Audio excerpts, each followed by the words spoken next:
कीर्तन गाती ऐकते हरी कीर्तन ऐकते हरी कीर्तन ते समान विष्णुसी ते समान विष्णुसी ते समान विष्णुसी ते समान विष्णुसी ऐका व्रताचे महिमान ऐका व्रताचे महिमान नेमे आचरते जन नेमे आचरते जन ऐका व्रताचे महिमान ऐका व्रताचे महिमान नेमे आचरती जन नेमे आचरती जन ऐका व्रताचे महिमान नेमे आचरती जन गाती ऐकती हरी कीर्तन ते समान विष्णुसी एकादशी व्रताचा महिमा भगवत धर्मामध्ये वैष्णव पंथामध्ये वारकरी संप्रदायामध्ये खूप खूप अशा प्रकारचं सांगितलं. किती एकनिष्ठ असतात वारकरी एकादशीच्या व्रताच्या बाबतीत नामदेवरायांच्या उदाहरणावरून लक्षात येईल आपल्याला. नामदेवरायांची परीक्षा पाहण्याकरता भगवंतानी एकादशीच्या दिवशी वृद्ध ब्राह्मणाचं रूप घेतलेलं आहे. नामदेवरायांच्या घरी गेले. नामदेवराय बाहेर आलेले आहेत. नमस्कार केलेला आहे. बाबा या बसा. आग पडले पोटात, खूप भूक लागलेली, काही खायला दे. नामदेवरायांनी सांगितलं बाबा आज एकादशी आहे, आम्ही वैष्णव वारकरी आहोत. एकादशीच्या दिवशी तसं तर काही खाऊच नाही, नसेलच तसा दम निघत तर मग काही फलाहार वगैरे फराळ करावा. मला नाही चालत, पचत नाही बाबा फराळ, मला आवडत बी नाही, मला भाकर दे.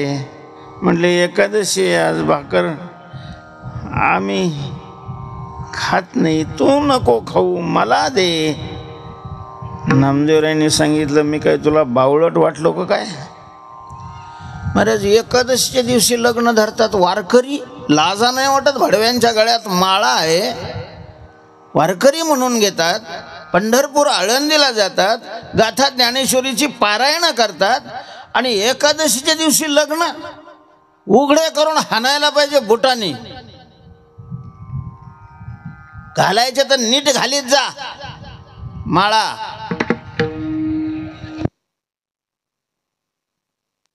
अशा प्रकारचे सांभाळून तुम्हाला काही चेष्टा वाटली? आपण साधक आहे, मुक्त होण्याच्या मार्गावर अशा प्रकारचं लागलेलो आहे. भगवंताचं मंगळसूत्र गळ्यामध्ये अडकवलेलं आहे आणि हरामखोराओ कशाही प्रकारचं वागता. एकादशीच्या दिवशी स्वतःही अन्न खाऊ नये आणि एकादशीच्या दिवशी कोणालाही अन्न घालू नये. म्हटले त्यांना एकादशी नाही, त्यांनी झक मारावी कशी जशी का मारायची तशी. तू वारकरी आहेस ना, तुझ्या गळ्यात माळ आहे ना, तू दुसऱ्याला अन्न घालू नकोस, अन्न खाऊ घालू नकोस. एकादशीच्या दिवशी लग्न वगैरे असले कार्यक्रम किमान वारकरी मंडळींनी तरी ठेवू नये आणि ठेवणाऱ्याच्या लग्नाला जाऊ नये. मानव देह उद्धाराकरता आहे, मानव देह दुःखाच्या अत्यंतिक नाशाकरता भगवंताने दिलेला आहे, प्रपंच करण्याकरता नाही दिलेला. सगळ्या बाकीच्या ज्या देहामध्ये प्रपंचच आहे, मानव देह त्याच्याकरता नाही आहे. एकादशीचं व्रत निष्ठेनं करावं. एकादशीच्या व्रती महाराज अशी उदाहरणं आहेत आपल्यामध्ये. पशु एकादशीच्या दिवशी चारा खात नव्हते. म्हणजे ठाकूर महाराज परभणी जिल्ह्यातल्या लोहगावचे होते. त्यांचं घोडं होतं, ते घोड्यावर बसून पंढरीच्या वारीला यायचे. घोडं वारकरी अशा प्रकारचं होतं. तर एकादशीच्या दिवशी ते दाना नव्हतं खात. कधी कधी 2 एकादशी आल्या तर व एकादशी कोणती करावी असा प्रश्न यायचा. असा ज्या वेळेला प्रश्न येईल त्यावेळेला त्या घोड्यासमोर दाना नेऊन, ज्या दिवशी घोडं दाना खाणार नाही त्या दिवशीची एकादशी खरी मानली जायची. माणसं आहे आपण, माणसं, घोडे नाही. घोडे नियमाप्रमाणे वागतात, आपण कसं वागायचं. नामदेवरांनी सांगितलं नाही बाबा. म्हणले मी मरतोय बाबा, फराळाचं देतो ना. नाही ना मला चालत, मला भाकरी लागत आहे. आज एकादशी आहे बाबा, भाकरी नाही मिळायची, मरतो. मग मी मरा म्हटले, पुण्यतिथी करीन, दिंडी काढीन, भाकर नाही देणार. बाकीचे लोक म्हणले ओ वारकरी बाबा, अरे त्यांना नाही चालत, ओ बाबा चला आमच्या घरी, आम्ही देतो ना भाकरी. तुमच्या घरचं नाही चालत, मला नामदेवाच्या घरचंच खायचंय. नामदेवरांनी सांगितलं बाबा पाणी देऊ का? पाणी काय नुसतं पाहिजे, लवकर दे. मग माझा जीव कासावीस व्हायला लागला. पडलं ना म्हातार, नुसतं पडलं नाही, मेलं. सगळे लोक नामदेवरायला नावं ठेवू लागलेले आहेत. आता काय म्हातारं मेलं, पुढची सगळी तयारी सुरू झालेली आहे.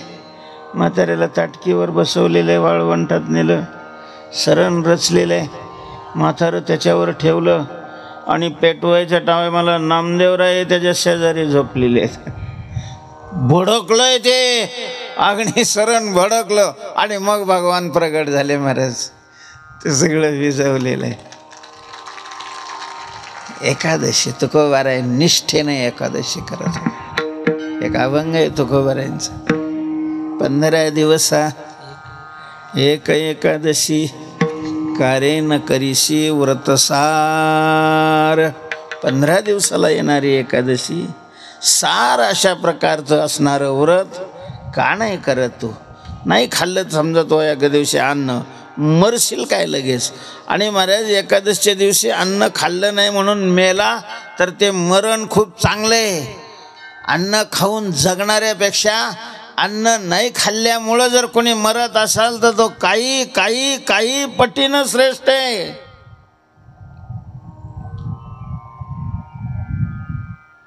एकादशीच्या दिवशी खाऊ नये. तुकोबाराय म्हणतात काय तुझा जीव जातो एकादशी, फराळाच्या मिशे धनी घेशी. एकादशीच्या दिवशी अन्न सेवन करायचं नाही. एकादशीच्या दिवशी भगवंताचं चिंतन अशा प्रकारचं करायचं. कथा, जागर, नामस्मरण, हरिकीर्तन, गाती ऐकती हरिकीर्तन. एकादशीच्या दिवशी हरिकीर्तन एवढं विशेष मी आज का वर्णन करू लागलो? उद्या एकादशी आहे म्हणून. तुम्ही म्हणाल मग उद्या सांगायला पाहिजे, आज कशाला सांगता? आता उद्या संध्याकाळी सांगून काय उपयोग आहे? दिवसभर तुम्ही तर हानचाल. अगोदर सांगितलं गेलं पाहिजे ना, म्हणून आज सांगायला. तुकोबाराय काहीच खात नव्हते महाराज. दशमीला एक टाईम जेवायचे. एकादशीच्या दिवशी पाणी सुद्धा घेत नसत. द्वादशी सोडायची असा तुकोबारायांचा अंबरीशासारखा साधन द्वादशीचा नियम होता. आणि एकादशीच्या दिवशी रात्रभर तुकोबाराय भगवंताचं चिंतन करत. नाही गरज, चिंतन अशा प्रकारचे करायचे. नामस्मरण करायचे, कीर्तन असायचं.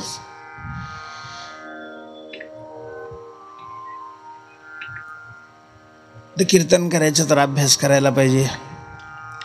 अभ्यास करून, साधना करून, तपश्चर्या करून मग कीर्तन. कीर्तनकार कलाकार नसतो महाराज. कला म्हणून कीर्तन नाही करावं. कीर्तन ही कला आहे. कारण कीर्तनामध्ये व्याख्यान असतं, वक्तृत्व ही कला आहे. कीर्तनामध्ये गायन असतं, स्वरज्ञान असावं लागतं, तालज्ञान असावं लागतं. म्हणजे फार नसलं तरी सामान्य तेवढ्यापुरतं असावं लागतं. हे सगळं खरं आहे. पण तरी कीर्तनकारांनी स्वतः कलाकार म्हणून नाही करावं, साधक भगवंताचा भक्त म्हणून कीर्तन करावे। कीर्तन ही साधना आहे, कीर्तन ही साधना आहे।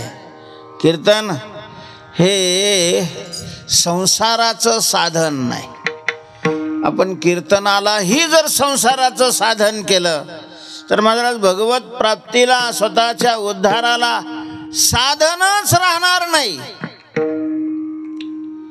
जी परमार्थाची साधन आहे ती परमार्थाचीच साधनं ठेवावी। संसारात खूप साधन आहे ना, पैसा ज्याला कमवायचा आहे त्याला किती काही अशा प्रकारची साधन आहे। चोऱ्या केलेल्या चांगल्या,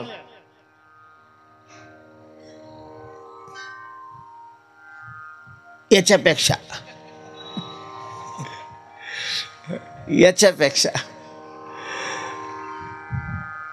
तुकोबार आहे, देवा करता कीर्तन करायचे। कीर्तन सुरुवात केलेलं आहे, अभ्यास करायचा आहे, अभ्यास करावा, तपश्चर्या करावी, चित्त शुद्ध करावं, भगवंतावर पराकोटीचा विश्वास असावा महाराज। कीर्तन हे भगवंताच्या संबंधित आहे। देवावर ज्याचा विश्वास नाही त्यांनी कीर्तन काय करावं?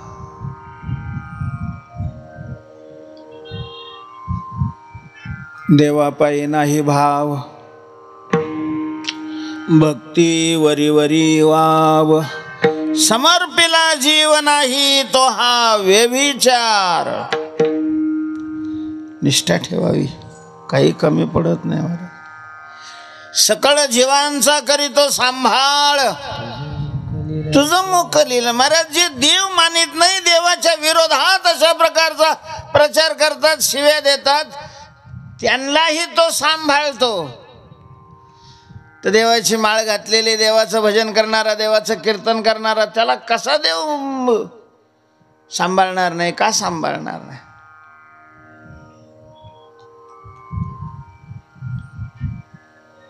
कार्य ठेविसी कृपाळू देवाशी, पोषितो जगाशी एकला तो। तुकोबार आहे, अभ्यास करता भंडाऱ्या डोंगरावर जाऊन बसू लागलेले आहेत, अभ्यास करू लागलेले आहेत। तुकोबार यांची बुद्धी तल्लक होती, काल झालेला आहे तो विषय।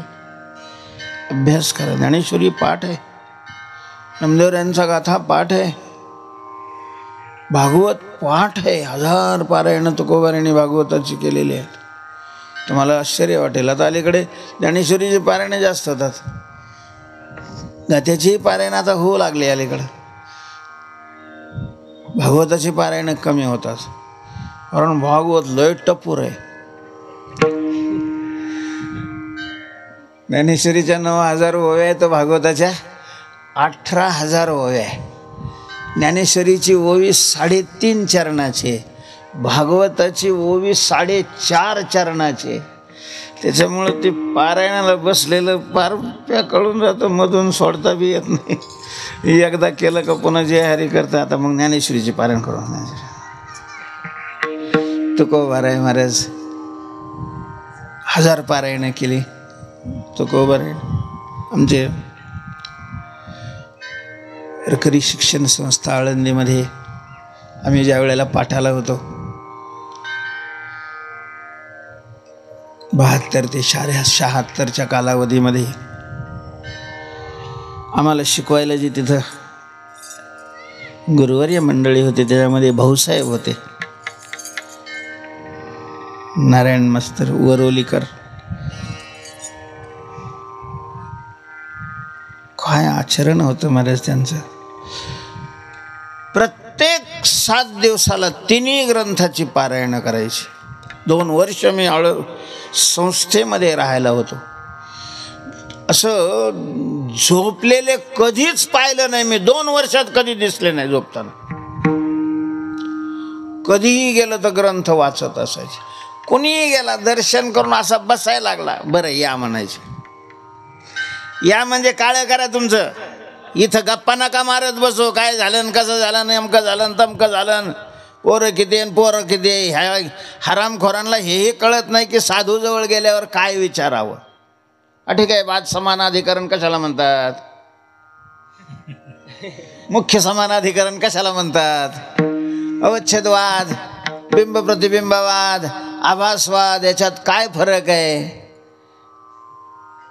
जीवाचं स्वरूप न्यायिकाने कसं मांडलेलं आहे, जीवाचं स्वरूप सांख्याने कसं, असलं काही विचारावं ना.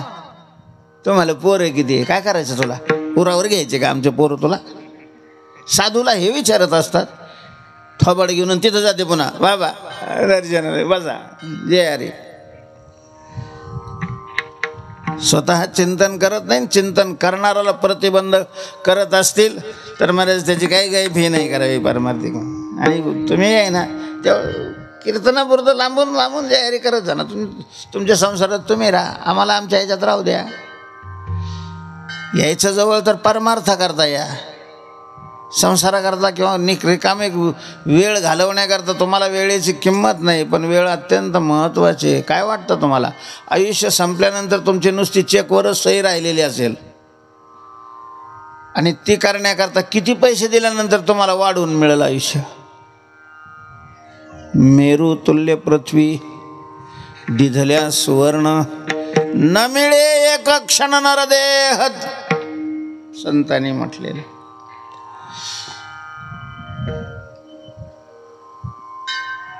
सकाळीच देवाची पूजा आटोपली की तुकोबाराय जाऊन बसायचे भंडाऱ्या डोंगरावर. जिजामाऊलींनी घरचं सगळं उरकायचं,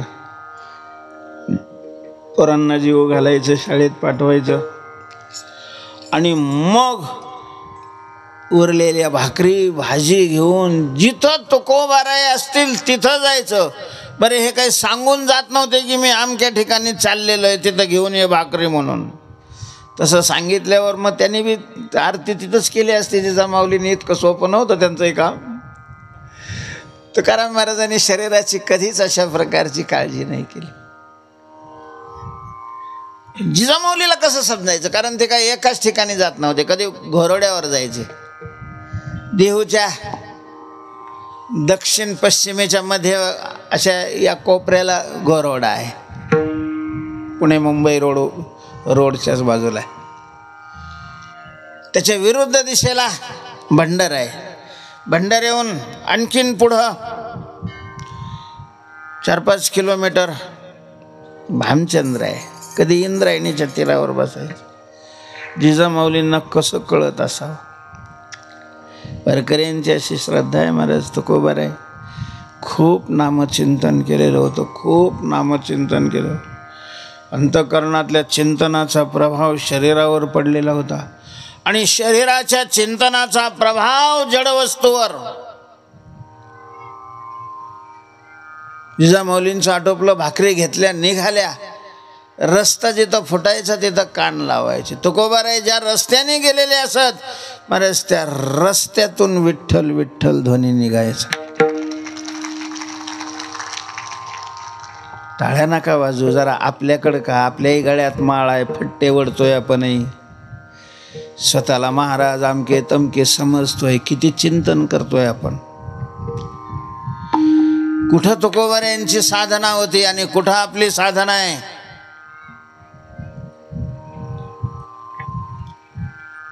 सीतेचा शोधाला हनुमंतरायाला पाठवलेलं आहे. हनुमंतराय दक्षिणेकडे पाठवले होते. जाणारं दळ होतं त्याच्यात हनुमंतराय होते. नळ नीळ अंगद जामवंत ही मोठी त्याच्यात हनुमंतराय होते. सगळे पुढं निघालेले आहेत. हनुमंतराय मागं थांबले. भगवंतानी बोलवून घेतलं, काही विचारायचं? हो प्रभू, काय विचारायचं? मातेच्या शोधाकरता तुम्ही आम्हाला पाठवत आहात. हो, आमच्यापैकी कुणीही मातेला पाहिलेलं नाही. कारण सीतेचं अपहरण झाल्यानंतर काही दिवसांनी रामाची आणि या सगळ्यांची भेट झालेली होती. त्यामुळं सीता मातेला कोणीही पाहिलेलं नव्हतं आणि जिला पाहिलेलं नाही तिच्या शोधाकरता चाललेले होते. म्हटले काही फोटो वगैरे आहे का? लग्नात ते काढलेला पांडुरंगाकडे असा खराटा दाखवायचा, मेल्या मुडद्या तुझं रान रान केल अमक होईल तमक, हे विष्णू सहस्रनाम. आणि त्या जिजामाऊलीचा पाय भगवंतानी आपल्या हातात धरलेला आहे. महाराज, देवाचे पाय तर कोणीही अशा प्रकारचं धरतं, जिजामाऊलीचा पाय देवाने धरलेला आहे. आपल्याला वाटत असेल की असं काय जिजामाऊलीने केलं होतं की भगवान एवढे जिजामाईवर फिदा झालेले होते. जिजामाऊलीने देवाचं काही केलं नव्हतं महाराज, पण तुकाराम महाराजांचं सर्वस्व करत. देवाची भक्ती करणाऱ्यापेक्षाही देवाची भक्ती करणाऱ्याची जो भक्ती करतो परमात्मा त्याच्यावर अत्यंत खुश असतो, अत्यंत खुश असतो. जसं आज्याचं पोरापेक्षाही पोराच्या पोरावर नातवावर जास्त प्रेम राहतं, तसंच भगवंताचंही आपल्या भक्तापेक्षा भक्ताचा जो भक्त आहे, भक्ताची जे सेवा करतात, भक्ताचं जे पालन करतात, देव खुश असतो, खुश. जिजामाऊली देवाला शिव्या देत होत्या तरी देव नाराज नव्हते, कारण जिजामाऊली तुकोबऱ्यांची खूप मनापासून सेवा करत होत्या. आता याला काटा काढायला काय लागतं? काहीच लागत नाही महाराज, काहीच लागत नाही. चहा पिण्याकरता बशी अशी धरतं कॉक करतात, माशी पाक पाखडी तव हे सरे. जिजामाऊलीचा काटा छू केलं की गेला निघून. कृपेनं जिजामाऊलीकडं पाहिल्यानंतर सगळ्या वेदना निघून गेलेल्या आहेत. ताजं तवानं शरीर झालेलं आहे. उठलेले आहेत जिजामाऊली, पुन्हा टोपलं घेतलेलं आहे, टोपल्यात भाकरी ठेवलेल्या आहेत, मोरव्यातलं पाणी सांडलेलं होतं, रिकामा मोरवा तसाच घेतलेला आहे, चुंबळ डोक्यावर ठेवलेली आहे, पुन्हा निघालेले आहेत. मा किती उशीर झालाय. पुढं जिजामाऊली आहेत, पाठीमागं देव चालतायत, डोंगरावर आलेले आहेत. तुकोबाऱ्यांनी पाहिलेले चंद्रन सूर्य बरोबर, आमुषान पुनव. हे घडलं कसं? जिजाबाई आणि देव 36चा आकडा एक समोरासमोर कसा काय? तुकोबाऱ्यांना आनंद वाटलाय. जिजामाऊली देवाला शिव्या देत नाहीत. देवाबरोबर अशा प्रकारच्या जिजामाऊली किंवा जिजामाऊली बरोबर देव आहे. जवळ आल्यानंतर जिजामाऊलींनी टोपलं खाली ठेवलेलं आहे. तुकोबाऱ्यांनी पांडुरंगाचे साष्टांग दर्शन घेतलेलं आहे, पाय धरलेले आहेत. पांडुरंगाने तुकोबाऱ्यांना उठवलेलं आहे, तिघही शांत बसलेले आहेत. तुकोबाऱ्या म्हणतात, जिजे देवाला वाढा अगोदर जेवायला. एकच भाकर महाराज, एकच भाकर आहे. मालकाने सांगितलेलं आहे जेवायला वाढ. भाकर सोडलेली आहे. ते फडकं त्या पाटीवर झाकलेलं आहे, त्याच्यातून हळूच भाकर काढली, भाजी काढली, पात्रावर देवाला वाढलेली आहे. भगवान म्हणतात, जिजे अगं तुकाराम महाराजांना वाढणं, सकाळपासून काही खाल्लेलं नाही. हे तर मला बी माहिती आहे, काही खाल्लेलं नाही, पण वाढू काय? एकच तर भाकर होती. मुडद्या तू आलास ना माझ्या माग, आता काय वाढू? जिजामाऊलींनी सरळ टोपल्याकडं पाहिलेलं आहे. महाराज, टोपल्यात काही नसलं आणि त्याच्यावर जर फडकं झाकलं तर ते फडकं खाली जातं ना. जिजामाऊलीने पाहिलं, ते फडकं असं वर आलं होतं. अगं भाई, फडकं वर आलेलं आहे. जिजामाऊलीने फडकं उघडून पाहिलं, पुरणाच्या पोळ्या, भजे,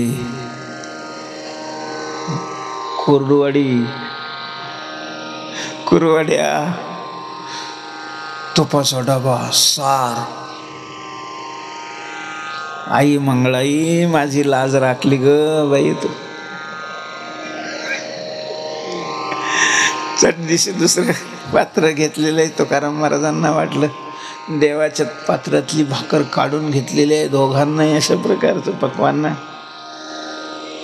भगवान म्हणतात जी तूही बस, हो दे तुमचं, नाही बस. तिघांनी अशा प्रकारचं जेवण केलेलं आहे. आता पाणी तिथे डोंगरावर नाही, जे होतं ते सांडलेलं आहे. भगवान म्हणतात बघ समोर समोर तो दगड दिसतोय ना, ते पाखरं उठलं, बहुतेक तिथं पाणी आहे. इथं डोंगरावर कशाला पाणी असं, उन्हाळा दिवस. गेलेले जिजामाऊली महाराज तो दगड काढलेला आहे, पाहतात तर खाली निवळ संक थंडगार पाण्याचा झरा आहे. अगं बाई पाणीही निर्माण केलं. जिजामाऊलीने ओळखलेलं ही सगळी सगळी सगळी या मेल्याची कुरापत आहे. शाबरी विद्या शिकलेला दिसतोय, शाबरी विद्या. जसं म्हणलं तशा अशा प्रकारचं घडतंय. नाना प्रकारचे चमत्कार दाखवतोय. काय उपकार करतोय, माझा नवरा बिघडून टाकला. पाणी आणलेलं आहे, पाणी घेतलेलं आहे,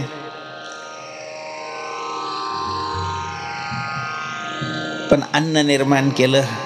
जिजामाऊलींनी त्याच वेळेला मनामध्ये संकल्प केला होता की ज्यांनी हे अन्न निर्माण करून माझी लाज राखलेली आहे, मी त्याला अनन्य भावाने शरण आहे, त्याच्या चरणावर मस्तक ठेवते. भगवान हसलेले आहेत. आता इथं निर्माण करणारा माझ्याशिवाय दुसरं कोण आहे, तू माझ्याच चरणावर अशा प्रकारचं मस्तक ठेवलेलं आहे. भगवान म्हणतात अहो तुकोबा, माझं भजन करण्याकरता एवढ्या डोंगरावर रोज रोज येण्याची काय गरज आहे, कुठं नाही मी. मया ततमिदं सर्वं जगदव्यक्तमूर्तिना मत्स्थानी सर्वभूतानी न चाहं तेषु वस्थितः. कणाकणामध्ये भरलेला आहे. जिजेला किती त्रास होतोय पाहिले. रोज रोज नका येत जाऊ इकडं, जवळ तिथं कुठंतरी भजन करायचं. तुकोबारायांनी आज्ञा शिरसावंदे मांडलेली आहे. भगवान अंतर्धान पावलेले आहेत. जिजामाऊली बरोबर तुकोबाराय घरी आलेले आहेत. आणि मग दुसऱ्या दिवशीपासून अभ्यासही झालेला होता. अभ्यास झाल्यानंतर अभ्यासाला परिपक्वता येण्याकरता आणखीन काही साधनेची गरज आहे महाराज. आणि जी महत्वाची साधना असते भक्ताने करायची, त्याच्यामध्ये सगळं जगत पांडुरंग स्वरूप आहे अशा प्रकारची भावना करून जगाची कामं करणं, चंदनासारखं स्वतःला झिजून तापलेल्या दुःखी जीवांचं दुःख दूर करण्याचा प्रयत्न करणं, हे भक्ताचं महत्वाचं अशा प्रकारचं काम आहे. तुकोबाराय एका अभंगामध्ये म्हणतात, भावे गावे गीत शुद्ध करुणिया चित्त तुझं व्हावा आहे देव, तरी हा सुलभ उपाव. अनेकाचे कानी गुणदोष मना नानी, मस्तक ठेंगणा करी संतांच्या चरणा, वेचिते वचन जेणे राहे समाधान. तुका म्हणे फार थोडा तरी परोपकार, तुझं व्हावा हे देव तरी हा सुलभ उपाव. जगाची सेवा करावी महाराज, जगाची सेवा करावी, जगाची सेवा करावी. देह आणि देह संबंधे निंदावी, इतरे वंदावी श्वान शुकरे, येणे नावे झाला मी माझ्याचा झाडा, मोह नावे. तुकोबारायांनी मग डोंगरावर जायचं सोडून दिलेलं आहे आणि परमात्मा मानून प्राधान्यत्वानी वैष्णवांची, ब्राह्मणाची, गरिबाची, तीर्थयात्रा करणाऱ्याची, दीन दुबळ्याची, ज्याला सेवेची गरज आहे म्हणजे तुकोबर आहे निसंकोचपणे निराभिमानपणे त्याची सेवा करायची. एखादा डोक्यावर बोजा घेऊन चाललेला असेल, बोजाच्या ओझ्याने त्याच्या मस्तकात जाळ उठलेला आहे, असा दबत चाललेला आहे, तुकोबर आहे धावत जायचे. अहो मी घेतो, माझ्या डोक्यावर द्या, कुठं जायचं आहे, चला मी तुम्हाला नेऊन सोडतो. त्याचा बोजा आपल्या डोक्यावर घ्यावा आणि त्याला जिथं जायचं आहे तिथं नेऊन टाकावा. कोणी वाटसरू तीर्थ करणारा मंदिरात आला असेल, त्याचे पाय दुखत असतील तर गरम पाण्याने त्याचे पाय शेकावे, त्याचे पाय दाबावे.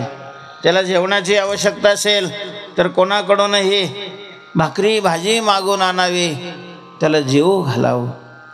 अशा प्रकारचे तुकोबरायांनी परोपकाराची सेवा करायला सुरुवात केलेली आहे. केवळ पैसा देणं हाच परोपकार नाही महाराज. आपल्याकडे जे आहे शरीर, वाणी, मन, धन या सगळ्यांनी दुसऱ्याचं दुःख दूर करण्याचा प्रयत्न करणं याला परोपकार म्हणतात. तुकोबाराय म्हणतात मी परोपकार केला. कसा केला? थकला तो काही केला उपकार, थकला तो काही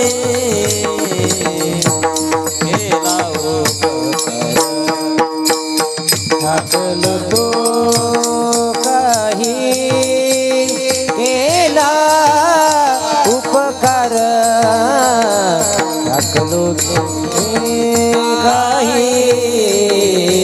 केला उपकार, थकला तो काही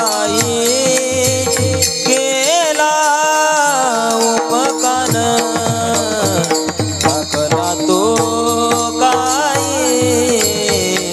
केला उपकार, थकला तो काही केला उपकार, थकला तो काही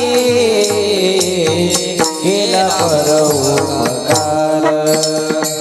गेले शरीर कष्ट भुनी, गेले शरीर कष्ट भुनी, गेले शरीर कष्ट भुनी, गेले शरीर कष्ट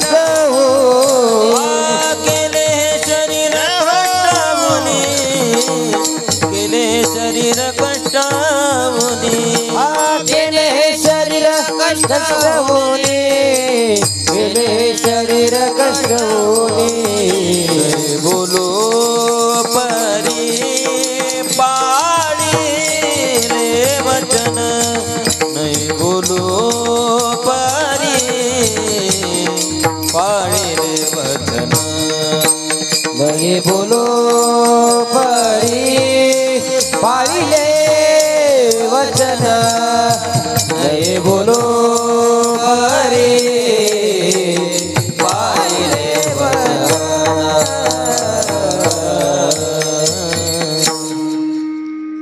ठाकला तो काही केला परोपकार, केले हे शरीर कष्ट होणी. कुठं कीर्तन चालू असेल बरेच तुकोबरायांनी त्यांच्या चपला राखत बसावं. संध्याकाळ झाली,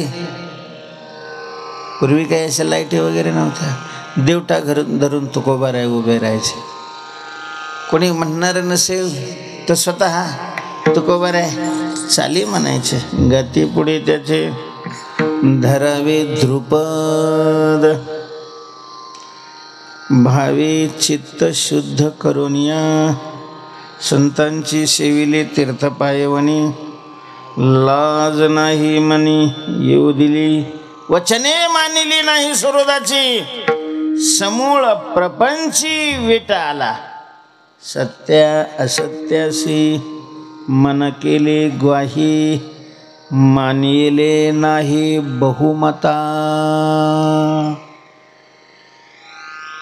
एके दिवशीचा प्रसंग आहे. तुकोबर आहे, घरात दारात चिंतन करत बसलेले होते.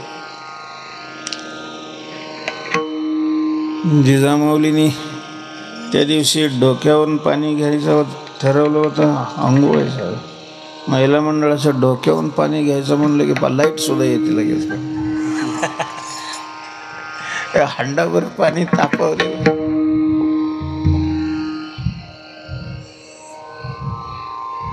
नाणीमध्ये घेतलेले दगड फिगड मला सगळं असं घासून घासून गाणी म्हणत म्हणत कार्यक्रम चालू होता. ठाईच्या चाली चालू होत्या.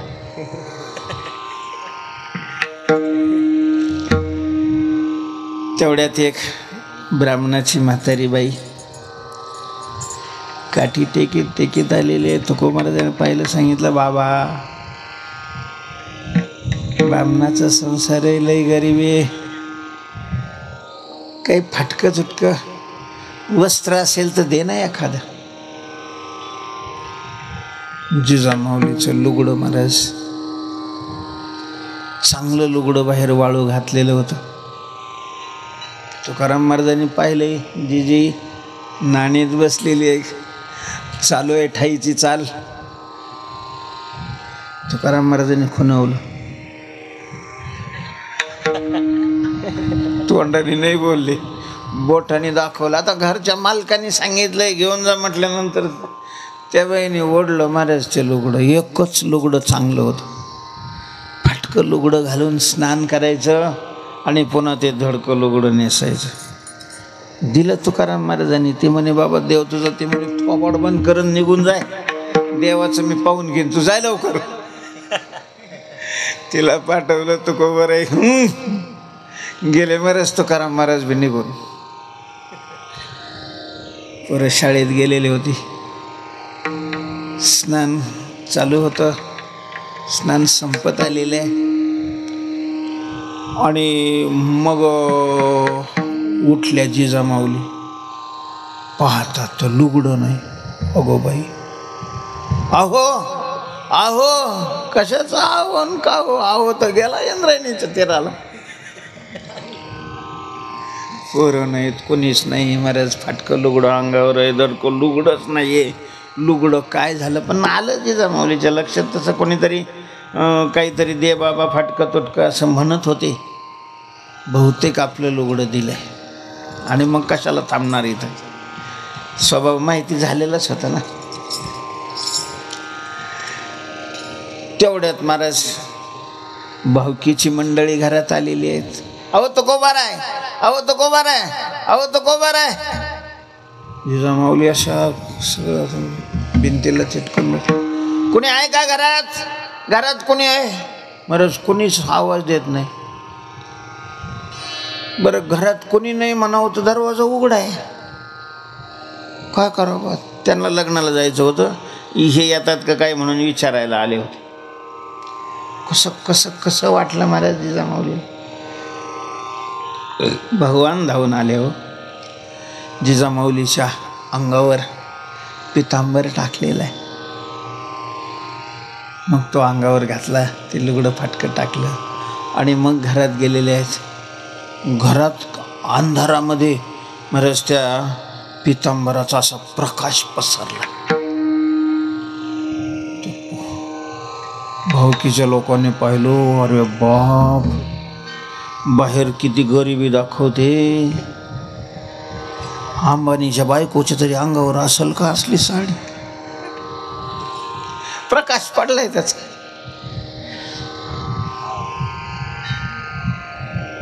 पाहुणीने विचारलं, का हो तुमचा काय विचार आहे? म्हणले, आमचा विचार गेला इंद्रायणीच्या तीरावर, तुम्ही व्हा पुढं, ते आल्यावर पाहू आम्ही. ते म्हणे, चला ये तरी हे काय आहेर देणार आहे. गेले निघून. मरेस आता लुगडं चांगलं मिळालं असल्यामुळं मग तुकाराम महाराजावरचा राग जिजामाऊलीचा निघून गेलेला होता.